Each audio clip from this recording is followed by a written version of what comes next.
ਵਾਹਿਗੁਰੂ ਜੀ ਕਾ ਖਾਲਸਾ ਵਾਹਿਗੁਰੂ ਜੀ ਕੀ ਫਤਿਹ। ਸ਼ਲੋਕ। ਆਏ ਪ੍ਰਭ ਸਰਨਾਗਤੀ ਕਿਰਪਾ ਨਿਧ ਦਇਆਲ।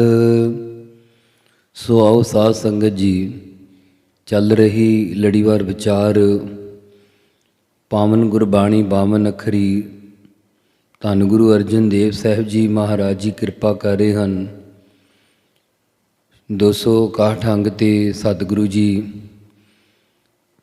ਪਾਵਨ ਉਪਦੇਸ਼ ਬਖਸ਼ਿਸ਼ ਕਰ ਰਹੇ ਹਨ। ਹੇ ਕਿਰਪਾ ਦੇ ਨਿਧ ਖਜ਼ਾਨੇ, ਦਇਆਲ ਦਇਆ ਦੇ ਘਰ, ਪ੍ਰਭ ਕਹੀਏ ਹਰੀ ਵਾਹਿਗੁਰੂ, ਅਸੀਂ ਆਪ ਜੀ ਦੀ ਸ਼ਰਨਾਗਤੀ ਸ਼ਰਨ ਵਿੱਚ ਆ ਕੇ ਪ੍ਰਾਪਤ ਹੋਏ ਹਾਂ। ਏਕ ਅੱਖਰ ਹਰ ਮਨ ਬਸਤ, ਨਾਨਕ ਹੋਤ ਨਿਹਾਲ। ਸਤਿਗੁਰੂ ਜੀ ਕਥਨ ਕਰਦੇ ਹਨ ਕਿ ਪਰਮੇਸ਼ਰ ਜਿਸ ਦੇ ਮਨ ਹਿਰਦੇ ਵਿੱਚ ਤੇਰੇ ਨਾਮ ਦਾ, ਗੁਰਾਂ ਦੇ ਉਪਦੇਸ਼ ਦਾ ਇੱਕ ਅੱਖਰ ਵਰਨ ਬਸਤ ਵਸ ਜਾਂਦਾ ਹੈ, ਉਹ ਨਿਹਾਲ ਹੋ ਜਾਂਦਾ ਹੈ, ਦੁੱਖਾਂ ਤੋਂ ਰਹਿਤ ਹੋ ਜਾਂਦਾ ਹੈ। ਜੋ 52 ਅੱਖਰੀ ਦੇ 52 ਅੱਖਰਾਂ ਦਾ ਸਿਧਾਂਤ ਕਥਨ ਕੀਤਾ ਹੈ, ਇਹਨਾਂ ਅੱਖਰਾਂ ਵਿੱਚੋਂ ਇੱਕ ਅੱਖਰ ਦੇ ਸਿਧਾਂਤ ਦੁਆਰਾ ਵੀ ਜਿਸ ਦੇ ਹਿਰਦੇ ਵਿੱਚ ਪਰਮੇਸ਼ਰ ਦਾ ਨਾਮ ਵਸ ਜਾਂਦਾ ਹੈ, ਉਹ ਨਿਹਾਲ ਪ੍ਰਸੰਨ ਹੋ ਜਾਂਦਾ ਹੈ। ਗੁਰੂ ਜੀ ਕਥਨ ਕਰਦੇ ਹਨ ਕਿ ਇੱਕ ਜੋ ਅੱਖਰ ਖਰਨ ਤੋਂ ਰਹਿਤ ਹਰੀ ਵਾਹਿਗੁਰੂ ਹੈ, ਜਿਨ੍ਹਾਂ ਦੇ ਮਨ ਹਿਰਦੇ ਵਿੱਚ ਉਸ ਦਾ ਨਾਮ ਬਸਤ ਕਹੀਏ ਵਸ ਜਾਂਦਾ ਹੈ, ਉਹ ਦੁੱਖਾਂ ਤੋਂ ਰਹਿਤ ਹੋ ਜਾਂਦੇ ਹਨ, ਨਿਹਾਲ ਹੋ ਜਾਂਦੇ ਹਨ। ਪੌੜੀ। ਅੱਖਰ ਮਹਿ ਤ੍ਰਿਭਵਨ ਪ੍ਰਭ ਧਾਰੇ, ਅੱਖਰ ਕਰ ਕਰ ਬੇਦ ਵਿਚਾਰੇ। ਅੱਖਰਾਂ ਵਿੱਚ ਹੀ ਪ੍ਰਭੂ ਹਰੀ ਵਾਹਿਗੁਰੂ ਨੇ ਤ੍ਰਿਭਵਨ, ਤਿੰਨੇ ਭਵਨ ਆਪ ਦੇ ਆਸਰੇ ਧਾਰਨ ਕੀਤੇ ਹੋਏ ਹਨ। ਸ੍ਰਿਸ਼ਟੀ ਦੋ ਪ੍ਰਕਾਰ ਦੀ ਹੈ, ਇੱਕ ਵਾਚ ਤੇ ਇੱਕ ਵਾਚਕ ਸ੍ਰਿਸ਼ਟੀ ਹੈ। ਅੱਖਰ ਵਾਚਕ ਸ੍ਰਿਸ਼ਟੀ ਹੈ, ਆਕਾਰ ਵਾਚ ਸ੍ਰਿਸ਼ਟੀ ਹੈ। ਭਾਵਵਾਚਕ ਸ੍ਰਿਸ਼ਟੀ ਵਿੱਚ ਤਿੰਨੇ ਭਵਨਾਂ ਦੇ ਨਾਮ ਅਤੇ ਰੂਪ ਸਾਰੇ ਅੱਖਰਾਂ ਵਿੱਚ ਹੀ ਧਾਰਨ ਕੀਤੇ ਹੋਏ ਹਨ। ਅੱਖਰ ਬਣਾ ਕਰਕੇ ਵੇਦ ਲਿਖੇ ਗਏ ਅਤੇ ਅੱਖਰਾਂ ਕਰਕੇ ਹੀ ਉਹਨਾਂ ਦਾ ਵਿਚਾਰ ਹੁੰਦਾ ਹੈ। ਅੱਖਰਾਂ ਕਰਕੇ ਹੀ ਵੇਦਾਂ ਦਾ, ਅੱਖਰਾਂ ਕਰਕੇ ਹੀ ਸ਼ਾਸਤਰਾਂ ਦਾ ਵਿਚਾਰੇ ਕਹੀਏ ਵਿਚਾਰ ਹੁੰਦਾ ਹੈ। ਅੱਖਰ ਸ਼ਾਸਤਰ ਸਿਮਰਤ ਪੁਰਾਨਾ, ਅੱਖਰ ਨਾਦ ਕਥਨ ਵਖਿਆਨਾ। ਅੱਖਰਾਂ ਕਰਕੇ ਹੀ 6 ਸ਼ਾਸਤਰ, 27 ਸਿਮਰਤੀਆਂ, 18 ਪੁਰਾਣਾਂ ਦਾ ਨਿਰਣਾ ਹੁੰਦਾ ਹੈ। ਅੱਖਰਾਂ ਕਰਕੇ ਹੀ ਨਾਦ ਸ਼ਬਦਾਂ ਦਾ ਕਥਨ ਕਰਨਾ, ਵਿਆਕਰਨ ਦਾ ਵਖਾਨਾ ਕਹੀਏ ਵਖਿਆਣ ਕਰਨਾ ਹੁੰਦਾ ਹੈ। ਅੱਖਰ ਮੁਕਤ ਜੁਗਤ ਭੈ ਭਰਮਾ, ਅੱਖਰ ਕਰਮ ਕਿਰਤ ਸੁਚ ਧਰਮਾ। ਮੁਕਤੀ, ਮੁਕਤ ਹੁੰਦਾ ਮੁਕਤੀ, ਜੁਗਤ ਹੁੰਦਾ ਜੁਗਤੀ, ਭੈ ਡਰ, ਭਰਮਾ 5 ਪ੍ਰਕਾਰ ਦਾ ਭਰਮ। ਇਹਨਾਂ ਸਭ ਦੇ ਰੂਪਾਂ ਦਾ ਨਿਰਣਾ ਅੱਖਰਾਂ ਵਿੱਚ ਹੀ ਹੈ। ਕਰਮਾਂ ਦਾ ਨਿਰਣਾ, ਕਿਰਤ ਕੀਰਤੀ ਦਾ ਨਿਰਣਾ, ਸੁਚ ਪਵਿੱਤਰਤਾ ਤੇ ਧਰਮਾ ਧਰਮ ਸਭ ਦਾ ਅੱਖਰਾਂ ਨਾਲ ਹੀ ਗਿਆਨ ਹੁੰਦਾ ਹੈ। ਦ੍ਰਿਸ਼ਟਮਾਨ ਅੱਖਰ ਹੈ ਜੇਤਾ, ਨਾਨਕ ਪਾਰ ਬ੍ਰਹਮ ਨਿਰਲੇਪਾ। ਜਿਤਨਾ ਵੀ ਦਿਸਣ ਵਾਲਾ ਪਦਾਰਥ ਹੈ, ਸਭ ਅੱਖਰਾਂ ਦੇ ਵਿੱਚ ਹੀ ਹੈ। ਸਤਿਗੁਰੂ ਜੀ ਕਥਨ ਕਰਦੇ ਹਨ, ਪਰੰਤੂ ਉਹ ਪਾਰ ਬ੍ਰਹਮ ਹਰੀ ਪਰਮੇਸ਼ਰ ਹੀ ਅੱਖਰਾਂ ਦੇ ਨਾਲ ਕਥਨ ਕਰਨ ਤੋਂ ਨਿਰਲੇਪਾ ਹੈ, ਅਸੰਗ ਹੈ। ਉਹ ਅੱਖਰ ਕਰਕੇ ਕਥਨ ਕਰਨ ਵਿੱਚ ਨਹੀਂ ਆਉਂਦਾ। ਸ਼ਲੋਕ। ਹੱਥ ਕਲਮ ਅਗੰਮ ਮਸਤਕ ਲਿਖਾਵਤੀ। ਹਰੀ ਜੋ ਗਮਤਾ ਤੋਂ ਰਹਿਤ ਹੈ, ਉਸ ਦੇ ਹੱਥ ਵਿੱਚ ਹੁਕਮ ਰੂਪੀ ਕਲਮ ਕਹੀਏ ਕਲਮ ਪਕੜੀ ਹੋਈ ਆ, ਜੋ ਸਾਰਿਆਂ ਦੇ ਮੱਥੇ ਪਰ ਲੇਖ ਲਿਖਾਵਤੀ ਲਿਖਦੀ ਆਉਂਦੀ ਹੈ। ਉਰਜ ਰਹਿਓ ਸਭ ਸੰਗ ਅਨੂਪ ਰੂਪਾਵਤੀ। ਹੇ ਅਨੂਪ ਉਪਮਾ ਤੋਂ ਰਹਿਤ ਰੂਪਾਵਤੀ, ਰੂਪਾਵਤੀ ਸੁੰਦਰ ਰੂਪ ਵਾਲੇ ਹਰੀ ਵਾਹਿਗੁਰੂ, ਤੂੰ ਸਾਰਿਆਂ ਦਾ ਸੰਗੀ ਹੋ ਕੇ ਪ੍ਰੇਮ ਦੀ ਉਰਜ ਉਲਝਣ ਵਿੱਚ ਫਸ ਰਿਹਾ ਹੈ। ਉਸਤਤ ਕਹਿਣ ਨ ਜਾਏ ਮੁਖ ਹੋ ਤੁਹਾਰੀਆ। ਹੇ ਹਰੀ, ਤੁਹਾਡੀ ਮੂੰਹ ਤੋਂ ਉਸਤਤ ਮਹਿਮਾ ਕਥਨ ਬਿਆਨ ਕਹੀ ਨਹੀਂ ਜਾ ਸਕਦੀ। ਉਸਤਤ ਕਰਹਿ ਸੇਵਕ ਮੁਨ ਕੇਤੇ, ਤੇਰਾ ਅੰਤ ਨ ਕਤਹੂ ਪਾਈਐ। ਮੋਹੀ ਦੇਖ ਦਰਸ ਨਾਨਕ ਬਲਹਾਰੀਆ। ਸਤਿਗੁਰੂ ਜੀ ਕਥਨ ਕਰ ਰਹੇ ਹਨ ਕਿ ਹੇ ਪਰਮੇਸ਼ਰ, ਤੁਹਾਡੇ ਦਰਸ਼ਨ ਦੇਖ ਕੇ ਸਾਡੀ ਬਿਰਤੀ ਬੁੱਧੀ ਤੇਰੇ ਸਰੂਪ ਤੇ ਮੋਹਿਤ ਹੋ ਗਈ ਆ। ਇਸ ਲਈ ਤੁਹਾਡੇ ਉੱਪਰੋਂ ਮੇਰੀ ਬੁੱਧੀ ਬਿਰਤੀ ਬਲਹਾਰੀਆ ਕੁਰਬਾਨ ਜਾਂਦੀ ਹੈ। ਪੌੜੀ। ਹੇ ਅਚੁੱਤ, ਹੇ ਪਾਰ ਬ੍ਰਹਮ, ਅਬਿਨਾਸੀ ਅਗਨਾਸ। ਇਹ 52 ਅੱਖਰੀ ਬਾਣੀ ਦੀ ਸਮਾਪਤੀ ਦਾ ਮੰਗਲ ਹੈ। ਹੇ ਅਚੁੱਤ, ਅਚਲ ਭਾਵ ਆਪਣੀ ਪਦਵੀ ਦੇ ਉੱਪਰੋਂ ਗਿਰਨ ਤੋਂ ਰਹਿਤ ਭਾਵ ਇੱਕ ਰਸ ਰਹਿਣ ਵਾਲੇ ਵਾਹਿਗੁਰੂ। ਹੇ ਪਾਰ ਬ੍ਰਹਮ, ਪਾਪਾਂ ਪੁੰਨਾਂ ਤੋਂ ਪਰੇ ਬ੍ਰਹਮ ਵਿਆਪਕ ਹਰੀ। ਹੇ ਅਬਿਨਾਸੀ, ਨਾਸ ਤੋਂ ਰਹਿਤ, ਅਗ ਕਹੀਏ ਪਾਪਾਂ ਦੇ ਨਾਸ ਕਰਨ ਵਾਲੇ ਪਰਮੇਸ਼ਰ ਜੀ। ਹੇ ਪੂਰਨ, ਹੇ ਸਰਬ ਮੈਂ, ਦੁਖ ਭੰਜਨ ਗੁਣ ਤਾਸ। ਹੇ ਪੂਰਨ ਵਿਆਪਕ, ਹੇ ਸਰਬ ਸਾਰਿਆਂ ਦੇ ਵਿੱਚ ਵਿਆਪਕ, ਜੰਮਣ ਮਰਨ ਦੇ ਦੁੱਖਾਂ ਨੂੰ ਭੰਨਣ ਵਾਲੇ ਸ਼ੁਭ ਗੁਣਾਂ ਦੇ ਤਾਸ ਮਾਲਕ ਪਰਮੇਸ਼ਰ ਜੀ। ਹੇ ਸੰਗੀ, ਹੇ ਨਿਰੰਕਾਰ, ਹੇ ਨਿਰਗੁਣ ਸਭ ਟੇਕ। ਹੇ ਸਭ ਦੇ ਸੰਗੀ ਕਹੀਏ ਮੇਲੀ। ਹੇ ਨਿਰੰਕਾਰ, ਮਾਇਕੀ ਆਕਾਰਾਂ ਤੋਂ ਰਹਿਤ, ਤ੍ਰਿਗੁਣ ਅਤੀਤ। ਹੇ ਨਿਰਗੁਣ, ਤਿੰਨਾਂ ਗੁਣਾਂ ਰਾਜਸੀ ਤਾਮਸੀ ਸਾਤਕੀ ਸੁਭਾਅ ਤੋਂ ਰਹਿਤ ਵਾਹਿਗੁਰੂ। ਸਰਬ ਦੀ ਟੇਕ ਓਟ ਰੂਪ ਵਾਹਿਗੁਰੂ। ਹੇ ਗੋਬਿੰਦ, ਹੇ ਗੁਣ ਨਿਧਾਨ, ਜਾ ਕੈ ਸਦਾ ਬਬੇਕ। ਹੇ ਗੋ ਪ੍ਰਿਥਵੀ ਦੀ ਬਿਧ ਰੱਖਿਆ ਕਰਨ ਵਾਲੇ, ਹੇ ਗੁਣਾਂ ਦੇ ਨਿਧਾਨ ਖਜ਼ਾਨੇ ਅਕਾਲ ਪੁਰਖ ਵਾਹਿਗੁਰੂ। ਹੇ ਜਾ ਕੈ ਜਿਸ ਦੇ ਵਿੱਚ ਸਦਾ ਹਮੇਸ਼ਾ ਬਬੇਕ ਗਿਆਨ ਹੈ। ਹੇ ਹਰੀ ਵਾਹਿਗੁਰੂ, ਤੂੰ ਮੁਕਤ ਰੂਪ ਹੈ। ਹੇ ਅਪਰੰਪਰ ਹਰ ਹਰੇ, ਹੈ ਭੀ ਹੋਵਨਹਾਰ। ਹੇ ਅਪਰੰਪਰ ਪ੍ਰਕਿਰਤੀ ਦੇ ਪਾਰਾਵਾਰ ਤੋਂ ਪਰੇ ਸਭ ਜੀਆਂ ਨੂੰ ਆਪਣੀ ਚੇਤਨ ਸੱਤਾ ਨਾਲ ਹਰੇ ਭਰੇ ਕਰਨ ਵਾਲੇ ਚੇਤਨ ਸਰੂਪ ਤੂੰ ਹੁਣ ਵਰਤਮਾਨ ਸਮੇਂ ਵਿੱਚ ਵਿਆਪਕ ਹੈ। ਪਿੱਛੇ ਭੂਤਕਾਲ ਵਿੱਚ ਵੀ ਵਿਆਪਕ ਸੀ, ਅੱਗੇ ਨੂੰ ਵੀ ਤੂੰ ਹੀ ਵਿਆਪਕ ਹੋਵਣ ਵਾਲਾ ਹੈ। ਹੇ ਸੰਤਹਿ ਕੈ ਸਦਾ ਸੰਗ, ਨਿਧਾਰਾ ਆਧਾਰ। ਹੇ ਸੰਤਾਂ ਮਹਾਤਮਾ ਜਨਾਂ ਦੇ ਹਮੇਸ਼ਾ ਹੀ ਸਦਾ ਅੰਗ ਸੰਗੇ ਅਭੰਗੰ ਵਿਭੂਤੇ ਸਾਥ ਰਹਿਣ ਵਾਲੇ ਹਰੀ ਵਾਹਿਗੁਰੂ, ਤੂੰ ਹੀ ਨਿਧਾਰਾ ਨਿਆਸਰਿਆਂ ਦਾ ਆਸਰਾ ਰੂਪ ਹੈ। ਹੇ ਠਾਕੁਰ, ਹਉ ਦਾਸਰੋ, ਮੈਂ ਨਿਰਗੁਣ ਗੁਣ ਨਹੀਂ ਕੋਇ। ਹੇ ਠਾਕੁਰ ਸੁਆਮੀ, ਮੈਂ ਆਪ ਜੀ ਦੇ ਦਾਸਾਂ ਦਾ ਦਾਸ ਹਾਂ। ਮੈਂ ਨਿਰਗੁਣ ਗੁਣਾਂ ਤੋਂ ਰਹਿਤ ਹਾਂ, ਮੇਰੇ ਵਿੱਚ ਕੋਈ ਵੀ ਸ਼ੁਭ ਗੁਣ ਨਹੀਂ ਹੈ। ਨਾਨਕ ਦੀਜੈ ਨਾਮਦਾਨ, ਰਾਖੋ ਹੀਐ ਪਰੋਇ। ਸਤਿਗੁਰੂ ਜੀ ਕਥਨ ਕਰ ਰਹੇ ਹਨ ਕਿ ਮੈਨੂੰ ਨਾਮਦਾਨ ਦੇਣਾ ਕਰੋ, ਜੋ ਮੈਂ ਆਪਣੇ ਹੀਐ ਹਿਰਦੇ ਰੂਪੀ ਕੰਠ ਵਿੱਚ ਤੁਹਾਡਾ ਨਾਮ ਪਰੋ ਕੇ ਰੱਖਣਾ ਕਰਾਂ। ਸੋ ਮਹਾਰਾਜ 55 ਸ਼ਲੋਕ ਤੇ 55 ਪੌੜੀਆਂ ਰਚ ਕੇ ਹੁਣ ਜੋ ਸ਼ਲੋਕ 52 ਅੱਖਰੀ ਦੇ ਆਦਿ ਵਿੱਚ ਰੱਖਿਆ ਸੀ, ਉਸੇ ਨੂੰ ਹੁਣ ਸੰਪੂਰਨਤਾ ਤੇ ਮੰਗਲ ਰੂਪ ਕਰਕੇ ਕਥਨ ਕਰਦੇ ਹਨ। ਸ਼ਲੋਕ। ਗੁਰਦੇਵ ਮਾਤਾ, ਗੁਰਦੇਵ ਪਿਤਾ, ਗੁਰਦੇਵ ਸੁਆਮੀ ਪਰਮੇਸ਼ਵਰਾ। ਹੇ ਭਾਈ, ਸਤਿਗੁਰੂ ਨਾਨਕ ਦੇਵ ਮਹਾਰਾਜ ਸਾਹਿਬ ਜੀ ਮਾਤਾ ਦੀ ਨਿਆਈ ਹਨ।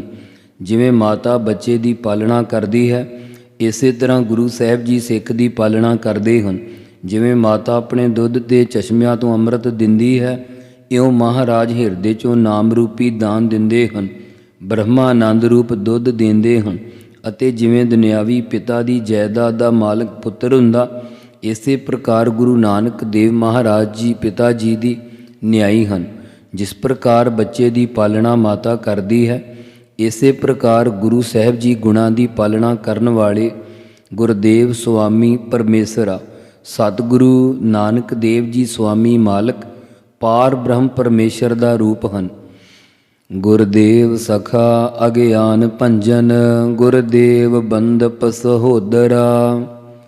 ਗੁਰਦੇਵ ਕਹੀਏ ਸਤਿਗੁਰੂ ਨਾਨਕ ਦੇਵ ਜੀ ਸਖਾ ਪਿਆਰੇ ਹਨ, ਭਾਵ ਸਤਿਗੁਰੂ ਸਾਹਿਬ ਜੀ ਐਸੇ ਸਖਾ ਪਿਆਰੇ ਹਨ ਜੋ ਅਗਿਆਨ ਤੇ ਦੁੱਖਾਂ ਨੂੰ ਭੰਨਣ ਵਾਲੇ ਹਨ। ਗੁਰਦੇਵ ਸਤਿਗੁਰੂ ਨਾਨਕ ਦੇਵ ਜੀ ਬੰਧਪ ਸੰਬੰਧੀਆਂ ਦੀ ਨਿਆਈ ਭਾਵ ਜਿਵੇਂ ਸਕੇ ਸੰਬੰਧੀ ਹੁੰਦੇ, ਇਸੇ ਪ੍ਰਕਾਰ ਲੋਕ ਪਰਲੋਕ ਵਿੱਚ ਰੱਖਿਆ ਕਰਨ ਵਾਲੇ ਸੰਬੰਧੀ ਕੈਸੇ ਹਨ। ਸਹੋਦਰਾ, ਸਹੋਦਰਾ ਕਹੀਏ ਸਹਿ ਓਦਰਾ, ਸਕੇ ਭਰਾ ਇੱਕੋ ਪੇਟ ਵਿੱਚੋਂ ਜਨਮੇ ਭਰਾ ਦੀ ਨਿਆਈ ਹਨ। ਜਿਸ ਉਪਦੇਸ਼ ਨਾਲ ਸ੍ਰੀ ਗੁਰੂ ਅੰਗਦ ਦੇਵ ਜੀ ਨੇ ਆਪਣੇ ਆਨੰਦ ਨੂੰ ਪ੍ਰਾਪਤ ਕੀਤਾ, ਉਹ ਹੀ ਸ਼ਬਦ ਸਾਨੂੰ ਬਖਸ਼ਿਆ ਹੈ। ਗੁਰਦੇਵ ਦਾਤਾ ਹਰ ਨਾਮ ਉਪਦੇਸੈ, ਗੁਰਦੇਵ ਮੰਤ ਨਿਰੋਧਰਾ। ਗੁਰਦੇਵ ਗੁਰੂ ਨਾਨਕ ਦੇਵ ਜੀ ਸਾਰਿਆਂ ਪਦਾਰਥਾਂ ਨੂੰ ਦੇਣ ਵਾਲੇ ਦਾਤੇ ਹਨ ਅਤੇ ਪਰਮੇਸ਼ਰ ਦੇ ਨਾਮ ਦਾ ਉਪਦੇਸ਼ ਦੇਣ ਵਾਲੇ ਹਨ, ਜੋ ਗੁਰਾਂ ਤੋਂ ਬਗੈਰ ਕਿਸੇ ਤੋਂ ਵੀ ਪ੍ਰਾਪਤ ਨਹੀਂ ਹੋ ਸਕਦਾ। ਗੁਰਦੇਵ ਕਹੀਏ ਗੁਰੂ ਨਾਨਕ ਦੇਵ ਜੀ ਦਾ ਵਾਹਿਗੁਰੂ ਮੰਤਰ ਸੰਸਾਰ ਤੋਂ ਨਿਰਵਿਸ਼ੇਸ਼ ਕਰਕੇ ਓਦਰਾ ਕਹੀਏ ਉਧਾਰ ਕਰਨ ਵਾਲਾ ਹੈ। ਨਿਰੋਧਰਾ, ਗੁਰੂ ਨਾਨਕ ਦੇਵ ਜੀ ਦਾ ਮੰਤਰ ਨਿਰੋਧਰਾ ਕਹੀਏ ਇੰਦਰੀਆਂ ਨੂੰ ਦਮਨ ਕਰਨ ਵਾਲਾ ਹੈ। ਭਾਈ ਗੁਰਦਾਸ ਜੀ ਕਹਿੰਦੇ ਨਾ, ਵਾਹਿਗੁਰੂ ਗੁਰ ਮੰਤਰ ਹੈ ਜਪ ਹਉਮੈ ਖੋਈ। ਗੁਰਦੇਵ ਸਾਤ ਸਤ ਬੁੱਧ ਮੂਰਤ, ਗੁਰਦੇਵ ਪਾਰਸ ਪਰਸ ਪਰਾ। ਗੁਰਦੇਵ ਗੁਰੂ ਨਾਨਕ ਦੇਵ ਜੀ ਸ਼ਾਂਤੀ ਸਰੂਪ ਹਨ। ਸਤ ਤ੍ਰੈ ਕਾਲ ਆਬਾਦ ਭਾਵ ਸਤ ਸਰੂਪ ਹਨ। ਬੁੱਧ ਮੂਰਤ ਬੋਧ ਸਰੂਪ ਭਾਵ ਗਿਆਨ ਸਰੂਪ ਹਨ। ਗੁਰਦੇਵ ਤੀਰਥ ਅੰਮ੍ਰਿਤ ਸਰੋਵਰ, ਗੁਰ ਗਿਆਨ ਮੱਜਨ ਅਪਰੰਪਰਾ। ਸੋ ਪਿਛਲੀ ਪੰਕਤੀ ਦੇ ਅਰਥ ਅਸੀਂ ਮਾਫੀ ਚਾਹੁੰਦੇ ਕਰਨੇ ਭੁੱਲ ਗਏ। ਗੁਰਦੇਵ ਪਾਰਸ ਪਰਸ ਪਰਾ, ਗੁਰੂ ਨਾਨਕ ਦੇਵ ਜੀ ਪਾਰਸ ਦੇ ਪਰਸਨ ਤੋਂ ਵੀ ਪਰੇ ਹਨ। ਪਾਰਸ ਲੋਹੇ ਨੂੰ ਸੋਨਾ ਬਣਾਉਂਦਾ, ਗੁਰੂ ਸਾਹਿਬ ਜੀ ਜੀਵ ਨੂੰ ਪਾਰ ਬ੍ਰਹਮ ਪਰਮੇਸ਼ਰ ਦਾ ਰੂਪ ਹੀ ਬਣਾ ਦਿੰਦੇ ਹਨ। ਗੁਰਦੇਵ ਤੀਰਥ ਅੰਮ੍ਰਿਤ ਸਰੋਵਰ, ਗੁਰ ਗਿਆਨ ਮੱਜਨ ਅਪਰੰਪਰਾ। ਗੁਰਦੇਵ ਕਹੀਏ ਗੁਰੂ ਨਾਨਕ ਦੇਵ ਜੀ ਤੀਰਥ ਹਨ, ਭਾਵ ਸਤਿਗੁਰੂ ਜੀ ਸਾਰਿਆਂ ਤੋਂ ਸ੍ਰੇਸ਼ਟ ਅੰਮ੍ਰਿਤ ਨਾਮ ਦੇ ਸਰੋਵਰ ਤਲਾ ਲਬਾਲਬ ਭਰੇ ਹੋਏ ਹਨ। ਅੰਮ੍ਰਿਤ ਰੂਪ ਗਿਆਨ ਰੂਪੀ ਪਵਿੱਤਰ ਤੀਰਥ ਹਨ। ਪ੍ਰਸ਼ਨ ਕਰਦੇ, ਜੇ ਕੋਈ ਕਹੇ ਕਿ ਗੁਰੂ ਜੇ ਤੀਰਥ ਹਨ ਤੇ ਅੰਮ੍ਰਿਤ ਦੇ ਸਰੋਵਰ ਹਨ ਤਾਂ ਸਰੋਵਰਾਂ ਵਿੱਚ ਇਸ਼ਨਾਨ ਕਰੀਦਾ ਹੈ, ਇੱਥੇ ਕਿਹੜਾ ਇਸ਼ਨਾਨ ਕਰਨਾ ਹੈ। ਗੁਰ ਉੱਤਰ ਬਖਸ਼ਦੇ ਕਿ ਗੁਰੂ ਸਾਹਿਬ ਜੀ ਜੋ ਪਰਮਾਤਮਾ ਦੀ ਪ੍ਰਾਪਤੀ ਦਾ ਗਿਆਨ ਹੈ, ਇਹੋ ਹੀ ਸਰੋਵਰ ਦੇ ਜਲ ਦੀ ਨਿਆਈ ਹੈ ਤੇ ਸੰਗਤ ਰੂਪ ਸਰੋਵਰ ਦੇ ਕਿਨਾਰੇ ਤੇ ਸ਼ਰਧਾ ਰੂਪ ਪੌੜੀਆਂ ਦੁਆਰਾ ਉਤਰ ਕੇ ਉਪਦੇਸ਼ ਵਿੱਚ ਮਨ ਦਾ ਖੁੱਭ ਜਾਣਾ ਹੀ ਮੱਜਨ ਕਹੀਏ ਟੁੱਬੀ ਮਾਰ ਕੇ ਇਸ਼ਨਾਨ ਕਰਨਾ ਹੈ। ਜਿਹੜਾ ਗੁਰੂ ਸਾਹਿਬ ਜੀ ਦਾ ਅਪਰੋਖ ਗਿਆਨ ਪ੍ਰਾਪਤ ਹੋਣਾ ਹੈ, ਇਹ ਮੱਜਨ ਪੁਰਬਾਂ ਦਾ ਇਸ ਨਾਲ ਲੱਗਾ ਹੋਇਆ ਹੈ। ਸਾਰਿਆਂ ਪੁਰਖਾਂ ਨੂੰ ਅਪਰੰਗ ਪ੍ਰਕਿਰਤੀ ਦੀ ਮੈਲ ਲੱਗੀ ਹੋਈ, ਪਰ ਜੋ ਜੀਵ ਇਸ ਪਰਾ ਪਰੇ ਹੋ ਜਾਂਦੇ ਹਨ, ਉਹ ਇਸ ਪ੍ਰਕਿਰਤੀ ਦੀ ਮੈਲ ਤੋਂ ਛੁੱਟ ਜਾਂਦੇ ਹਨ। ਗੁਰਦੇਵ ਕਰਤਾ ਸਭ ਪਾਪ ਹਰਤਾ, ਗੁਰਦੇਵ ਪਤਿਤ ਪਵਿੱਤ ਕਰਾ। ਬ੍ਰਹਮ ਰੂਪ ਕਰਕੇ ਗੁਰਦੇਵ ਗੁਰੂ ਨਾਨਕ ਦੇਵ ਜੀ ਸਾਰੇ ਜਗਤ ਨੂੰ ਪੈਦਾ ਕਰਨ ਵਾਲੇ ਹਨ ਅਤੇ ਨਾਮ ਉਪਦੇਸ਼ ਦੁਆਰਾ ਸਾਰਿਆਂ ਦੇ ਪਾਪਾਂ ਨੂੰ ਮੇਟਣ ਵਾਲੇ ਹਨ, ਭਾਵ ਮੁਕਤ ਕਰਨ ਵਾਲੇ ਹਨ। ਗੁਰੂ ਨਾਨਕ ਦੇਵ ਜੀ ਪਤਿਤ ਪਾਪੀਆਂ ਨੂੰ ਪਵਿੱਤਰ ਕਰਨ ਵਾਲੇ ਹਨ। ਗੁਰਦੇਵ ਆਦ ਜੁਗਾਦ ਜੁਗ ਜੁਗ, ਗੁਰਦੇਵ ਮੰਤ ਹਰ ਜਪ ਉਦਰਾ। ਪਰਮੇਸ਼ਰ ਦਾ ਰੂਪ ਹੋਣ ਕਰਕੇ ਸ੍ਰੀ ਗੁਰੂ ਨਾਨਕ ਦੇਵ ਜੀ ਆਦ ਜੁਗਾਦ ਸਦਾ ਸਦਾ ਪਹਿਲਾਂ ਵੀ ਸੀ ਤੇ ਹੁਣ ਜੁਗਾਂ ਜੁਗਾਂ ਵਿੱਚ ਵੀ ਹਨ ਤੇ ਅੱਗੇ ਨੂੰ ਵੀ ਹੋਣਗੇ। ਜੁਗ ਨਾਮ ਦੋ ਦਾ ਵੀ ਹੈ। ਜੀਵ ਤੇ ਈਸ਼ਰ ਨੂੰ ਸੰਯੁਕਤ ਕਰਕੇ ਆਪਣੀ ਚੇਤਨ ਸੱਤਾ ਦੁਆਰਾ ਏਕਤਾ ਕਰਨ ਵਾਲੇ ਹਨ। ਜੁਗ ਨਾਮ ਚਾਰ, ਜੋ ਚਾਰ ਸਾਧਨਾ ਵੈਰਾਗ ਵਿਵੇਕ ਖਟ ਸੰਪਤੀ ਮੋਖ ਇੱਛਾ ਦੇ ਸਹਿਤ ਹੋ ਜਾਂਦਾ, ਉਸ ਨੂੰ ਸ਼ਰਵਣ ਮੰਨਣ ਨਿਧਿਆਸਣ ਤਤ ਤਵੰਗ ਦੇ ਸੰਸ਼ੋਧਨ ਦਾ ਗਿਆਨ ਕਰਾ ਦਿੰਦੇ ਹਨ। ਅਤੇ ਜਿਨ੍ਹਾਂ ਨੇ ਗੁਰਦੇਵ ਸ੍ਰੀ ਗੁਰੂ ਨਾਨਕ ਦੇਵ ਜੀ ਮੰਤ ਕਈ ਉਪਦੇਸ਼ ਦੁਆਰਾ ਪਰਮੇਸ਼ਰ ਦਾ ਨਾਮ ਜਪਿਆ ਹੈ, ਉਹਨਾਂ ਦਾ ਸੰਸਾਰ ਸਮੁੰਦਰ ਤੋਂ ਉਧਰਾ ਕਹੀਏ ਉਧਾਰ ਹੋ ਜਾਂਦਾ ਹੈ। ਗੁਰਦੇਵ ਸੰਗਤ ਪ੍ਰਭ ਮੇਲ ਕਰ ਕਿਰਪਾ, ਹਮ ਮੂੜ ਪਾਪੀ ਜਿਤ ਲਗ ਤਰਾ। हे ਪ੍ਰਭੂ ਵਾਹਿਗੁਰੂ ਜੀ, ਕਿਰਪਾ ਕਰਕੇ ਸਾਨੂੰ ਗੁਰਦੇਵ ਗੁਰੂ ਨਾਨਕ ਦੇਵ ਜੀ ਦੀ ਸੰਗਤ ਨਾਲ ਮੇਲਣਾ ਕਰੋ। ਅਸੀਂ ਮੂੜ ਮੂਰਖ ਪਾਪੀ ਜਿਸ ਗੁਰੂ ਸਾਹਿਬ ਜੀ ਦੇ ਚਰਨੀ ਲੱਗ ਕੇ ਤਰਾ ਕੀਏ ਤਰ ਜਾਈਏ। ਗੁਰਦੇਵ ਸਤਿਗੁਰ ਪਾਰ ਬ੍ਰਹਮ ਪਰਮੇਸ਼ਰ, ਗੁਰਦੇਵ ਨਾਨਕ ਹਰ ਨਮਸਕਾਰਾ। ਸਤਿਗੁਰੂ ਜੀ ਕਥਨ ਕਰਦੇ ਹਨ ਕਿ ਗੁਰਦੇਵ ਗੁਰੂ ਨਾਨਕ ਦੇਵ ਜੀ ਆਪ ਪਾਰ ਬ੍ਰਹਮ ਪਰਮੇਸ਼ਰ ਰੂਪ ਹਨ। ਗੁਰਦੇਵ ਗੁਰੂ ਨਾਨਕ ਦੇਵ ਜੀ ਹਰੀ ਸਰੂਪ ਨੂੰ ਸਾਡੀ ਨਿਮਰਤਾ ਸਹਿਤ ਨਮਸਕਾਰਾ ਕਹੀਏ ਬੰਦਨਾ ਹੈ। ਜੈਸਾ ਕਿ ਹਰ ਗੁਰ ਮੂਰਤ ਏਕਾ ਵਰਤੈ, ਨਾਨਕ ਹਰ ਗੁਰ ਪਾਇਆ। ਇਹੋ ਸਲੋਕ ਆਦ ਅੰਤ ਪੜ੍ਹਨਾ। ਗੁਰੂ ਸਾਹਿਬ ਜੀ ਦਾ ਹੁਕਮ ਹੈ ਕਿ ਗੁਰਦੇਵ ਮਾਤਾ, ਗੁਰਦੇਵ ਪਿਤਾ, ਇਹ ਜੋ ਸਲੋਕ ਹੈ ਇਹ 52 ਅੱਖਰੀ ਦੇ ਆਰੰਭ ਵਿੱਚ, ਆਦ ਵਿੱਚ, ਸ਼ੁਰੂ ਵਿੱਚ ਅਤੇ ਅੰਤ ਸਮਾਪਤੀ ਵੇਲੇ ਪੜ੍ਹਨਾ ਹੈ। ਆਦ ਅੰਤ ਜੋ ਕਹਾ ਸਲੋਕ, ਸ੍ਰੀ ਗੁਰ ਮਹਿਮਾ ਕਹਿ ਦੋਹ ਸਲੋਕ। ਆਦ ਅੰਤ ਗੁਰ ਏਕ ਸਮਾਨਾ, ਜਿਹ ਆਸਰਿਤ ਜਗ ਸਿੰਧ ਤਰਨਾ। ਇਹ ਗੁਰਬਿਲਾਸ ਪਾਤਸ਼ਾਹੀ 6ਵੀਂ ਦੇ ਬਚਨ ਹਨ। ਅਰਥਾਤ ਇਸ ਨੂੰ ਵਾਧੂ ਜਾਣ ਕੇ ਛੱਡਣਾ ਨਹੀਂ। ਕਈ ਸ਼ੰਕਾਵਾਦੀ ਕਹਿੰਦੇ ਹਨ ਕਿ ਇਹ ਸ਼ਬਦ ਗਲਤੀ ਨਾਲ ਵਾਧੂ ਲਿਖਿਆ ਹੋਇਆ। ਇਹ ਵਿਚਾਰ ਠੀਕ ਨਹੀਂ ਹੈ। ਜਿਵੇਂ ਗਹਿਣੇ ਰੱਖਣ ਲਈ ਡੱਬਾ ਹੁੰਦਾ, ਉਸ ਦੇ ਢੱਕਣ ਲਈ 2 ਢੱਕਣ ਹੁੰਦੇ ਹਨ। ਇਸ 52 ਅੱਖਰੀ ਬਾਣੀ ਵਿੱਚ ਆਦ ਅਤੇ ਅੰਤ ਵਾਲੇ 2 ਢੱਕਣ ਹਨ। ਜਿਵੇਂ ਲੱਕੜ ਦੇ ਡੱਬੇ ਨੂੰ ਢੱਕਣ ਵੀ ਲੱਕੜ ਦੇ ਹੁੰਦੇ ਹਨ, ਇਸੇ ਕਰਕੇ ਬਾਣੀ ਦੇ ਆਰੰਭ ਅਤੇ ਅੰਤ ਵਿੱਚ, ਸਮਾਪਤੀ ਵਿੱਚ ਇੱਕੋ ਤਰ੍ਹਾਂ ਦਾ ਸ਼ਬਦ ਕਥਨ ਕੀਤਾ ਹੈ। ਵਿਚਲੀ ਬਾਣੀ ਵਿੱਚ ਹੀਰੇ, ਮੋਤੀ, ਜਵਾਹਰ, ਮਾਣਕ ਹਨ। ਇਸ ਭਾਵ ਇਸ ਬਾਣੀ ਵਿੱਚ ਭਗਤੀ ਰੂਪ ਮਣੀਆਂ, ਕਰਣਾ, ਮੁਦਤਾ ਰੂਪ ਮੋਤੀ, ਪ੍ਰੇਮ ਰੂਪੀ ਲਾਲ, ਵੈਰਾਗ ਰੂਪੀ ਰਤਨ ਅਤੇ ਗਿਆਨ ਰੂਪੀ ਜਵਾਹਰਾਤ ਹਨ। ਬ੍ਰਹਮ ਵਿਦਿਆ ਰੂਪ ਗਹਿਣੇ ਰੱਖੇ ਹੋਏ ਹਨ। ਇਹ ਬ੍ਰਹਮ ਵਿਦਿਆ ਰੂਪੀ ਗਹਿਣਾ ਮਾਤਾ ਗੰਗਾ ਜੀ ਨੂੰ ਬਖਸ਼ ਕਰਕੇ ਸਾਰੀਆਂ ਸੰਗਤਾਂ ਨੂੰ ਇਹਨਾਂ ਅੰਤਰੀਵ ਗਹਿਣਿਆਂ ਦਾ ਉਪਦੇਸ਼ ਬਖਸ਼ਿਆ ਹੈ। ਇਹ 52 ਅੱਖਰੀ ਨਾਮ ਬਾਣੀ ਮਾਲਾ ਰੂਪ ਹੈ। ਜਿਵੇਂ ਮਾਲਾ 108 ਮਣਕਿਆਂ ਦੀ ਹੁੰਦੀ, ਉਸੇ ਤਰ੍ਹਾਂ ਇਸ 52 ਅੱਖਰੀ ਦੇ 108 ਸਲੋਕ ਹਨ। ਜੇ ਕੋਈ ਸ਼ੰਕਾ ਕਰੇ ਕਿ ਅਖੀਰਲੇ ਸਲੋਕ ਦੇ ਅੰਤ ਵਿੱਚ ਤਾਂ 55 ਅੰਕ ਆਉਂਦਾ, ਫਿਰ 108 ਕਿਸ ਤਰ੍ਹਾਂ ਹੋਏ? ਇਸ ਬਾਣੀ ਵਿੱਚ ਓੰਗ ਸਾਧ ਸਤਿਗੁਰ ਨਮਸਕਾਰੰ ਵਾਲਾ ਸਲੋਕ ਮੰਗਲ ਰੂਪ ਹੈ। ਇਸ ਨੂੰ ਮੇਰੂ ਮਣਕਾ ਰੂਪ ਸਮਝਣਾ ਚਾਹੀਦਾ ਹੈ। ਇਸ ਸਲੋਕ ਨੂੰ ਜੇ 55 ਸਲੋਕਾਂ ਵਿੱਚੋਂ ਘਟਾ ਦਈਏ ਤਾਂ ਬਾਕੀ 54 ਪੌੜੀਆਂ ਮਿਲ ਕੇ 108 ਮਣਕਿਆਂ ਦੀ ਮਾਲਾ ਬਣ ਜਾਂਦੀ ਹੈ। ਮੇਰੂ ਮਣਕਾ ਮਾਲਾ ਦੇ 108 ਮਣਕਿਆਂ ਨਾਲੋਂ ਅਲੱਗ ਹੁੰਦਾ ਹੈ।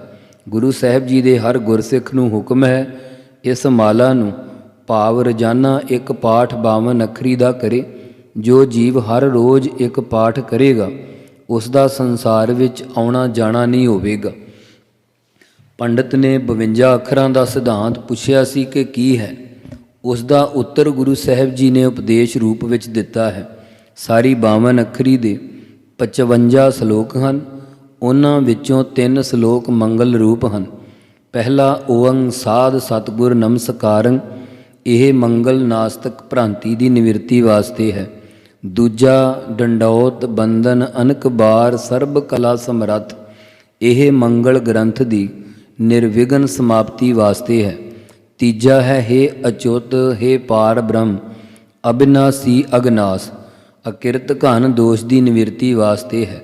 55 ਸਲੋਕਾਂ ਵਿੱਚੋਂ ਜੇ ਇਹ 3 ਸਲੋਕ ਘਟਾ ਦਈਏ ਤਾਂ ਬਾਕੀ 52 ਰਹਿ ਜਾਂਦੇ ਹਨ। ਇਹ 52 ਸਲੋਕ 52 ਅੱਖਰਾਂ ਦਾ ਸਿਧਾਂਤ ਰੂਪ ਹਨ।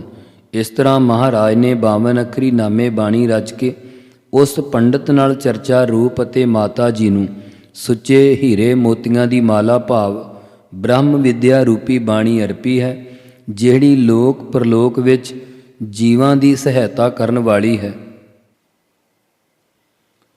ਸੋ ਆਪ ਜੀ ਦੇ ਨਾਲ ਇੱਥੇ 52 ਅੱਖਰੀ ਦੀ ਸਮਾਪਤੀ ਕਰਦੇ ਹੋਏ 52 ਅੱਖਰੀ ਬਾਣੀ ਪੜ੍ਹਨ ਦਾ ਮਹਾਤਮ ਵੀ ਆਪ ਜੀ ਨਾਲ ਸਾਂਝਾ ਕਰਦੇ ਹਾਂ। ਇਸ ਪਾਵਨ ਬਾਣੀ ਦੇ ਮਹਾਤਮ ਵਿੱਚ ਸੰਪਰਦਾ ਦੇ ਮਹਾਂਪੁਰਖ ਗਿਆਨੀ ਇੱਕ ਸਾਖੀ ਸੁਣਾਇਆ ਕਰਦੇ ਸਨ। ਉਹ ਸਾਖੀ ਦਾ ਸਿਧਾਂਤ ਇੱਥੇ ਢੁਕਵਾਂ ਹੋਣ ਕਰਕੇ ਆਪ ਜੀ ਨਾਲ ਸਾਂਝਾ ਕਰ ਰਹੇ ਹਾਂ। ਉਂਝ ਤਾਂ ਗੁਰਬਾਣੀ ਦਾ ਸੰਪੂਰਨ ਮਹਾਤਮ ਗੁਰੂ ਸਾਹਿਬ ਜੀ ਹੀ ਜਾਣਦੇ ਹਨ। ਸ੍ਰੀ ਗੁਰੂ ਗ੍ਰੰਥ ਸਾਹਿਬ ਜੀ ਦੀ ਸੰਪੂਰਨ ਬਾਣੀ ਦੇ ਪਾਠ ਅਤੇ ਵਿਆਖਿਆ ਦੇ ਅਨੰਤ ਕ੍ਰਿਸ਼ਮੇ ਜਗ ਪ੍ਰਸਿੱਧ ਹਨ। ਜਿੱਥੇ ਸੰਪੂਰਨ ਬਾਣੀ ਦੇ ਕ੍ਰਿਸ਼ਮਿਆਂ ਦੀ ਗੱਲ ਹੈ, ਉੱਥੇ ਗੁਰੂ ਗ੍ਰੰਥ ਸਾਹਿਬ ਵਿੱਚ ਦਰਜ ਬਾਣੀਆਂ ਦੇ ਮਹਾਤਮ ਦੀਆਂ ਪ੍ਰਸਿੱਧ ਸਾਖੀਆਂ ਹਨ।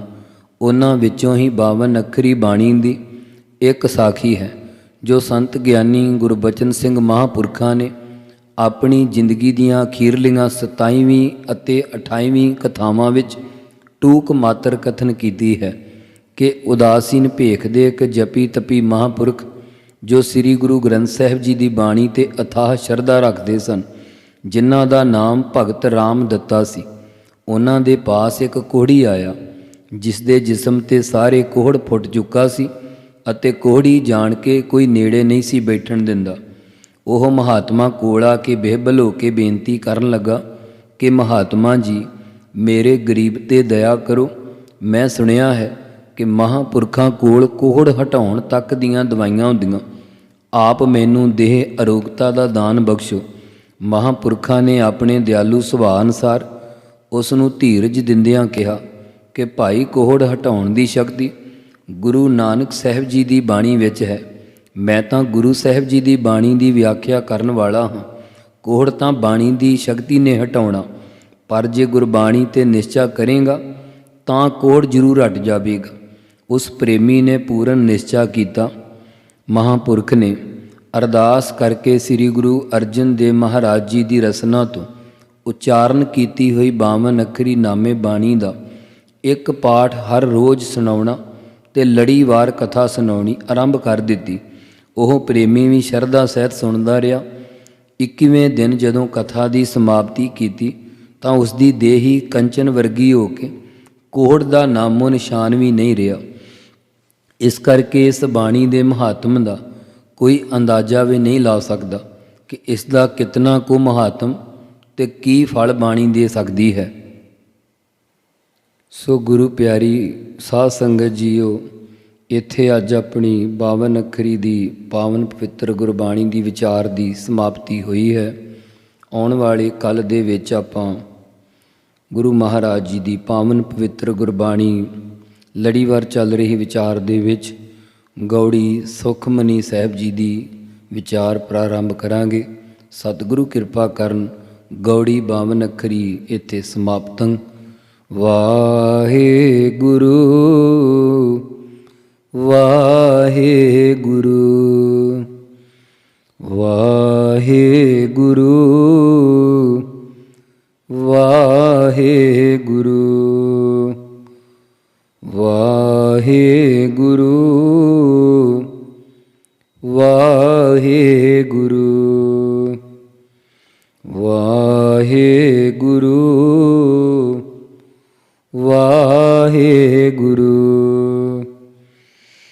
हे अच्युत हे पार ब्रह्म अविनाशी अगनास, हे पूरन हे सर्ब मैं दुख भंजन गुणतास, हे संगी हे निरंकार, हे निर्गुण सब टेक, हे गोबिंद हे गुण निधान, जाकै सदा बबेक, हे अपरंपर हर हरे, है भी हो मनहार, हे संतह कै सदा संग, निधारा आधार, हे ठाकुर हूँ दासरो, मैं निर्गुण गुण नहीं कोय, नानक दीजै नाम दान,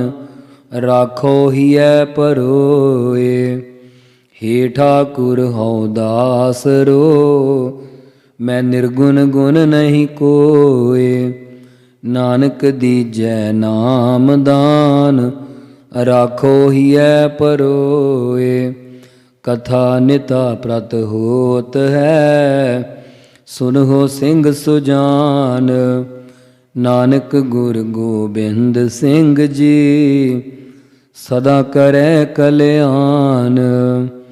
ਨਾਨਕ ਗੁਰ ਗੋਬਿੰਦ ਸਿੰਘ ਜੀ ਸਦਾ ਕਰੈ ਕਲਿਆਣ। ਵਾਹਿਗੁਰੂ ਜੀ ਕਾ ਖਾਲਸਾ ਵਾਹਿਗੁਰੂ ਜੀ ਕੀ ਫਤਿਹ।